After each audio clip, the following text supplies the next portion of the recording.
ഇന്ന് നമ്മൾ ഉണ്ടാക്കാൻ പോകുന്നത് ഒരു നാടൻ ഞണ്ട് കറിയാണ്. അപ്പോൾ ഇതിനാവശ്യമായിട്ടുള്ള ഇൻഗ്രീഡിയൻസ് എന്ന് പറഞ്ഞാൽ വളരെ കുറച്ച് സാധനങ്ങളോട് നമുക്ക് വീട്ടിലുള്ള സാധനങ്ങൾ വെച്ചിട്ട് തന്നെ നമുക്ക് എന്ത് ചെയ്യാം, ഈ ഞണ്ട് കറി നല്ല ടേസ്റ്റി ആയിട്ട് ഉണ്ടാക്കാൻ പറ്റുന്നതാണ്. അപ്പോൾ എങ്ങനെയാണ് ഉണ്ടാക്കാമെന്ന് നമുക്ക് നോക്കാം. അതിനുവേണ്ടി നമ്മൾ കഴുകി ക്ലീൻ ആക്കി വെച്ചിട്ടുള്ള ഞണ്ടിലേക്ക് നമുക്ക് വേണ്ട മസാലകൾ തയ്യാറാക്കാം. അതിന് കുറച്ച് മല്ലി എടുത്ത് അതിലേക്ക് കുറച്ച് കറിവേപ്പില കൂടി ഇട്ട് ചെറിയ ചൂടിൽ നമുക്കൊന്ന് റോസ്റ്റ് ചെയ്തെടുക്കാം. അതിനുശേഷം നമുക്ക് ഞണ്ടിലേക്ക് എരിവിനാവശ്യമായ കുറച്ച് മുളക് പൊടിയും മഞ്ഞൾ പൊടിയും കുറച്ച് ഉപ്പ് കൂടി ഇടാം.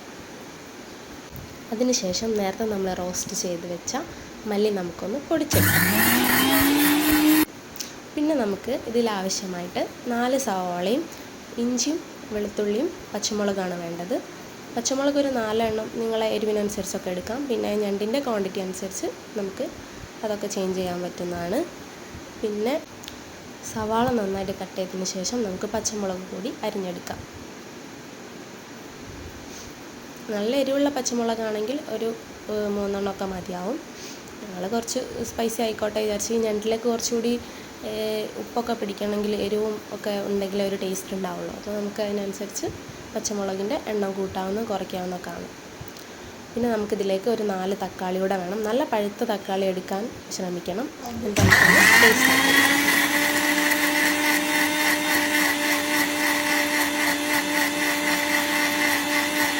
ഇനി ഇതിലേക്ക് നമുക്ക് ഒരു ചെറിയ കഷ്ണം ഇഞ്ചി വേണം.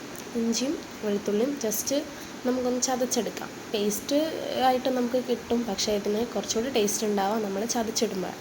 അപ്പോൾ ഇതിൻ്റെ ഇതൊക്കെ ഒന്ന് ക്ലീൻ ചെയ്തെടുത്തിട്ട് നമുക്കൊന്ന് ചതച്ചെടുക്കാം. ആദ്യം നമ്മൾ ഇഞ്ചി ചതച്ചെടുക്കാം, അതിനുശേഷം വെളുത്തുള്ളി ചതയ്ക്കാം.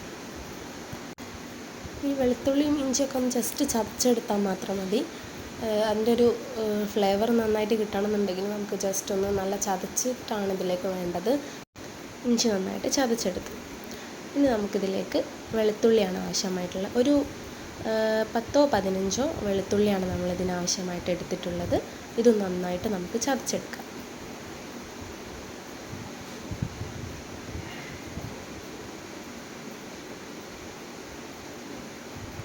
പിന്നീട് നമ്മൾ ചതച്ചെടുക്കുമ്പോൾ എല്ലാവരും ചോദിക്കും, നിങ്ങൾ എപ്പോഴും ഇങ്ങനെ ചതച്ചിട്ടാണോ യൂസ് ചെയ്യൽ, അങ്ങനെ ഇങ്ങനെയെന്നൊക്കെ ചോദിക്കും. പക്ഷേ നമ്മൾ എല്ലാത്തിലും ചെയ്യും പോലെ അല്ലല്ലോ, ഇത് നല്ല നാടൻ രീതിയിലാണ് നമ്മൾ തയ്യാറാക്കുന്നത്. അപ്പോൾ അതിനനുസരിച്ച് നല്ല നാടൻ രീതിയിൽ തന്നെ ഇതിൻ്റെ ഇൻഗ്രീഡിയൻസ് ഒക്കെ നമുക്ക് തയ്യാറാക്കിയെടുക്കാം. അതിന് വേണ്ടിയിട്ടാണ് നമ്മളിത് ചതച്ചിടുന്നത്.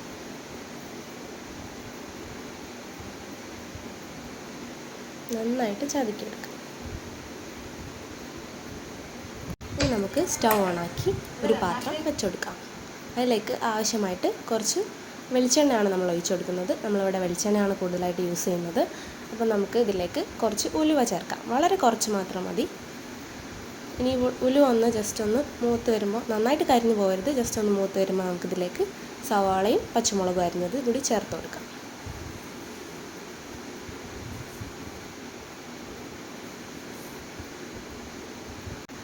നമ്മളിപ്പോൾ ഈ മാറ്റി വെച്ചിരിക്കുന്ന കറിവേപ്പില നമുക്ക് അവസാനമായിട്ട് ഇതിൽ ഒരു ഫൈനൽ ടച്ചിന് വേണ്ടി മാറ്റി വെച്ചതാണ്.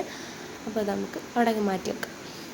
ഈ സവാളയും ഈ പച്ചമുളക് കൂടി നന്നായിട്ടൊന്ന് വാടി വന്നതിന് ശേഷം നമുക്ക് ബാക്കിയുള്ള ഇൻഗ്രീഡിയൻസ് ഒക്കെ ചേർക്കാം.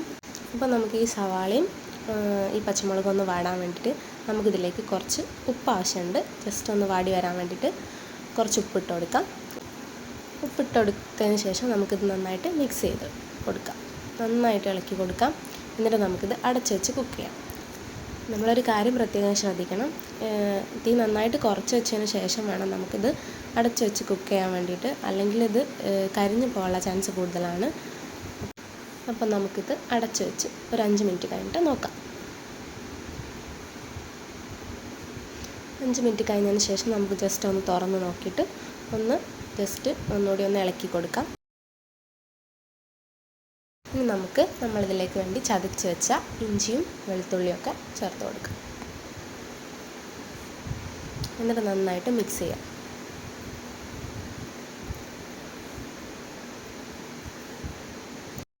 സവാളയും ഇഞ്ചിയും വെളുത്തുള്ളിയും എല്ലാം ഒന്ന് നന്നായിട്ട് വഴന്ന് വരുന്ന സമയത്ത് നമുക്കിതിലേക്ക് 2 സ്പൂൺ കാശ്മീരി ചില്ലി പൗഡർ കൂടി ആഡ് ആക്കി കൊടുക്കാം. എന്നിട്ട് നന്നായിട്ട് മിക്സ് ചെയ്യാം.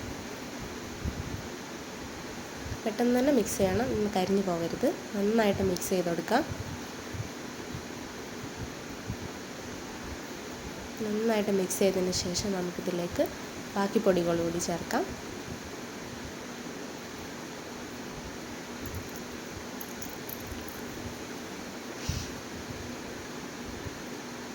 നമ്മളിതിലേക്ക് ചേർക്കാൻ പോകുന്നത് കുരുമുളക് പൊടിയാണ്. കുരുമുളക് പൊടി നിങ്ങളുടെ എരിവിനനുസരിച്ച് ചേർക്കാവുന്നതാണ്. ഞങ്ങൾ കുറച്ചധികം കുരുമുളക് പൊടി ചേർത്തിട്ടുണ്ട്. ഒരു 1.5 സ്പൂണൊക്കെ ചേർത്തിട്ടുണ്ട്.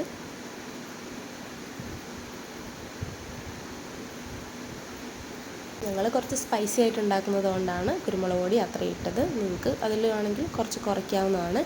ഇനി നമ്മൾ നേരത്തെ അരച്ച് മാറ്റി വെച്ച തക്കാളിയുടെ പേസ്റ്റ് ഇതിലേക്ക് ഒഴിച്ചു കൊടുക്കാം. നന്നായിട്ട് പഴുത്ത 2 തക്കാളിയുടെ പേസ്റ്റാണ് നമ്മളിതിലേക്ക് ചേർത്ത് കൊടുക്കുന്നത്. ഇതിന് നന്നായിട്ട് ഇളക്കി കൊടുക്കാം. നന്നായിട്ട് ഇളക്കി മിക്സാക്കി കൊടുക്കാം. ജസ്റ്റ് ചെറുതായിട്ടൊരു തിളയൊക്കെ വരുന്നുണ്ട്. ഈ തക്കാളിയുടെ ആ ഒരു പച്ച ടേസ്റ്റൊക്കെ ഒന്ന് മാറുന്ന വരെ ജസ്റ്റ് ഒന്ന് കുക്ക് ചെയ്തെടുക്കാം. എന്നിട്ട് നമുക്ക് നേരത്തെ നമ്മൾ റോസ്റ്റ് ചെയ്ത ആ മല്ലി, ആ പൗഡർ കൂടി നമുക്കിതിലേക്ക് ചേർത്ത് കൊടുക്കാം. പിന്നെ നമ്മളിതിലേക്ക് 1 സ്പൂൺ സാദാ മല്ലിപ്പൊടി കൂടി ചേർത്ത് കൊടുക്കുന്നുണ്ട്. എന്നിട്ട് നന്നായിട്ട് ഇതെല്ലാം കൂടി ഒന്ന് മിക്സാക്കി എടുക്കാം. ഇതെല്ലാം നന്നായിട്ട് കുക്കായിട്ട് നല്ല വെന്തുടഞ്ഞ് വരണം. അതിനുശേഷം നമുക്ക് നമ്മൾ നേരത്തെ മസാല തേച്ച് വെച്ച ആ ഞണ്ട് ഇതിലേക്ക് ഇട്ട് കൊടുക്കാം. ഞണ്ട് ഇട്ട് കൊടുത്തതിന് ശേഷം നമുക്ക് ഇത് നന്നായിട്ടൊന്ന് മിക്സ് ചെയ്യാം. ഈ ഞണ്ടിൻ്റെ ഉള്ളിലേക്കൊക്കെ നന്നായിട്ട് മസാല പിടിക്കാൻ വേണ്ടിയിട്ട് നമുക്ക് നന്നായിട്ട് ഇതൊന്ന് എല്ലാം കൂടി ഈ മസാലയും ഗ്രേവിയൊക്കെ കൂടി ഒന്ന് ഈ ഞണ്ടിലേക്ക് പിടിക്കാൻ വേണ്ടിയിട്ട് നമുക്കൊന്ന് നന്നായിട്ട് ഇളക്കി മിക്സാക്കി കൊടുക്കാം. നന്നായിട്ട് മിക്സാക്കിയതിന് ശേഷം ഞണ്ടിലേക്കൊക്കെ നന്നായിട്ട് മസാല പിടിക്കാനും ഈ ഞണ്ട് നന്നായിട്ടൊന്ന് കുക്കായി വരാനും വേണ്ടി നമുക്കൊരു 10 മിനിറ്റ് അടച്ച് വെച്ച് കുക്ക് ചെയ്യാം. 10 മിനിറ്റിന് ശേഷം നമ്മളിതൊന്ന് തുറന്നിട്ട് നമുക്ക് നേരത്തെ മാറ്റി വെച്ച കറിവേപ്പില കൂടെ ഇതിലേക്ക് ഇട്ട് കൊടുക്കാം. അതിനുശേഷം ഫ്ലെയിം ഓഫാക്കിയിട്ട് നമ്മുടെ ഞണ്ട് കറി നമുക്ക് ഇറക്കി വെക്കാവുന്നതാണ്. നമ്മുടെ സ്വാദിഷ്ടമായ നാടൻ ഞണ്ട് കറി ഇവിടെ റെഡി ആയിട്ടുണ്ട്. എല്ലാവരും ഈ റെസിപ്പി ട്രൈ ചെയ്ത് നോക്കിയിട്ട് ഇതിൻ്റെ ഫീഡ്ബാക്ക് അറിയിക്കേണ്ടതാണ്. അപ്പോൾ വളരെ സിമ്പിളായിട്ടുള്ളൊരു ഞണ്ട് കറിയാണിത്. അപ്പോൾ എല്ലാവരും ട്രൈ ചെയ്ത് നോക്കണം. അപ്പോൾ ഇന്നത്തെ ഈ ഒരു വീഡിയോ ഇഷ്ടമായിട്ടുണ്ടെങ്കിൽ എല്ലാവരും ലൈക്ക് ചെയ്യുക, ഷെയർ ചെയ്യുക, സബ്സ്ക്രൈബ് ചെയ്യുക. ടാറ്റാ.